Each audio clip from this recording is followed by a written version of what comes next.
Xmultiply is yet another great shooter from Irem, but maybe one that many don't remember. Released into the arcades back in September 1989, this shooter, similar to R-Type, has you taking on microscopic aliens that have invaded a colony planet in the year 2249. To combat the alien queen, currently residing in a human female host, local scientists construct and deploy the X-002, a microscopic fighter. That's what you control. There are a total of 7 stages, with none of them being that long. They can be rather difficult though.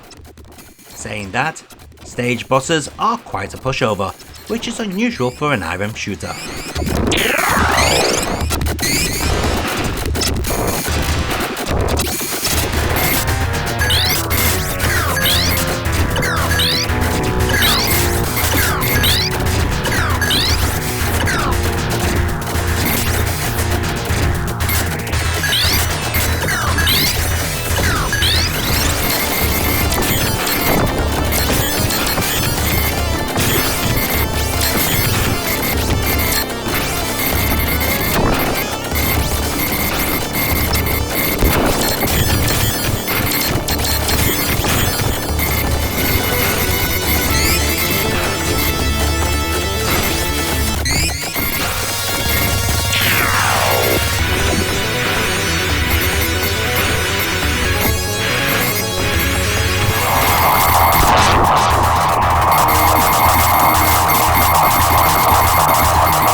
The Saturn port from Xing actually comes on the same disc as ImageFight. Just like ImageFight, this port also contains a programming line at the top of the screen, which may distract some players. I guess when playing this on a CRT, however, you probably wouldn't see this, as it would appear in the overscan area of the screen. Some of you may be thinking that this port is running a little faster than the arcade. You'd be right in thinking that, as it does. It's also a little tougher than the arcade. One interesting option this port features is the ability to place the HUD at different levels on the screen. You can have it at the ridiculous 3/4 way up, or have most of it fit off the screen so that you can see more of the playing area. Personally, I like most of it off the screen, but do keep changing it as I play. Still, if you'd just like it left on one setting, you can do that, as it will always remain in the same place until you move it, no matter if you die or start a new stage.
PlayStation port also runs a little faster than the arcade game, just like the Saturn, but it also seems to be either a rush port or one that Xing just didn't want to bother with.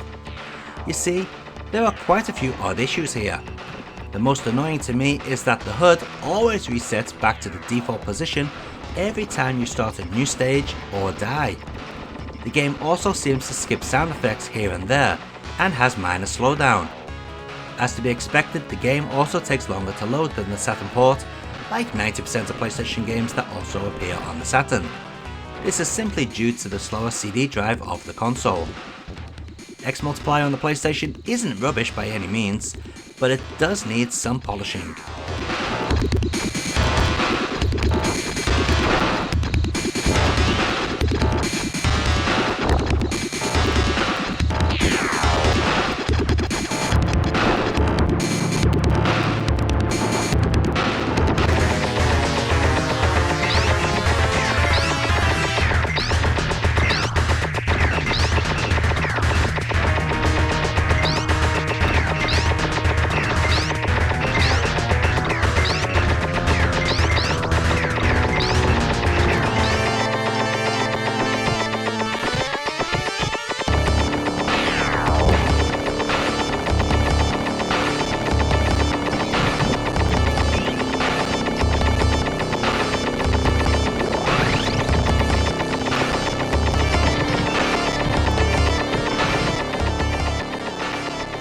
And let's take a look at all those versions of Xmultiply running side by side.